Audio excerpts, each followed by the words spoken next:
তো গাইস, আজকে আমার বিয়ে। আসলে আমি আপনাদেরকে জানাতে চাইছিলাম না, কিন্তু জানিয়ে দিতেই হলো। আপনাদেরকে যে দাওয়াত দিতে পারলাম না, আপনারা আসলে কিছু মনে করেন না। আসসালামু আলাইকুম, হ্যালো এভরিওয়ান, কি অবস্থা, কেমন আছেন সবাই? আসলে আজকের ভিডিওটা চালু করার একটা মাত্রই কারণ, সেটা হচ্ছে এই যে আপনারা একটা ফুল সজ্জামূলক গাড়ি দেখতে পারতেছেন।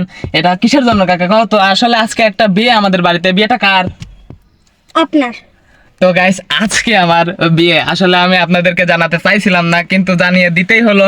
মানে আপনারা অনেকেই দাওয়াতের আশায় ছিলেন, কিন্তু আপনাদেরকে দাওয়াত দিতে পারি নাই। আসলে খুব সময়ের মধ্যেই মানে কাজটা হয়ে গেছে, মানে মেয়ে পছন্দটা হয়ে গেছে।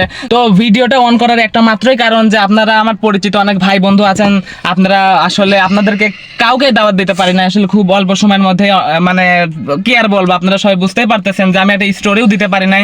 অল্প সময়ের মধ্যে আর কি কাজটা হয়ে গেছে। তো কেউ কিছু মনে করবেন না, আপনাদের জানিয়ে দেওয়ার জন্য আজকের ভিডিওটা করলাম। আর যে আমরা গাড়িতে উঠে গেছি, ইতিপূর্বে সবাই ভাইটাই যারা আছে সবাই উঠে পড়বে। আপনাদেরকে যে দাওয়াত দিতে পারলাম না, আপনারা আসলে কিছু মনে করেন না।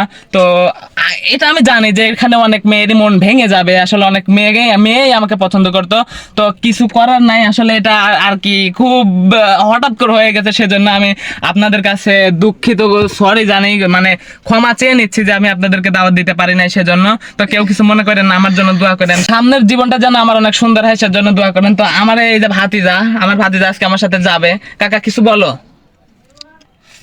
তো বিয়ে অনেক সুন্দর, মানে এর কি বলবো, বলাই যাচ্ছে না, এত সুন্দর একটা বিয়ে হচ্ছে। বিয়েটা কার কাকা বলো? আমার বেটার।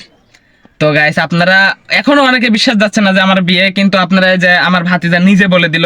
আর এই যে গাড়িটা দেখতেছেন, আমরা ফুল টুল দিয়ে সাজাইছি, সবাই উঠবে এখন। জীবনের সবচেয়ে আনন্দময় একটা দিন, একটা বিয়ের দিন, তাই না কাকা? তো তোমার চাচিমাকে যখন আনবো, হ্যাঁ, তো তোমার চাচিমার উদ্দেশ্যে কিছু বলো, যে তোমার চাচি কিরকম, তোমার চাচিকে তো তুমি দেখছো। হ্যাঁ, দেখি নাই, মানে ও অনেক ভালো আছে। তো এভরিওয়ান, আসলে আমাদের হাতে সময় নেই, এখন আমরা রওনা দেব আর কি বিয়ে বাড়ির উদ্দেশ্যে। সবাই দোয়া করবেন যেন খুব সব ঠিকঠাক থাকে। আসলে আমি বুঝতে পারতেছি না যে কি হবে না হবে। তো সবার জন্য দোয়া রইলো, আর আজকের দিনের জন্য আর কি সবাই একটু দোয়া করবেন। আসসালামু আলাইকুম।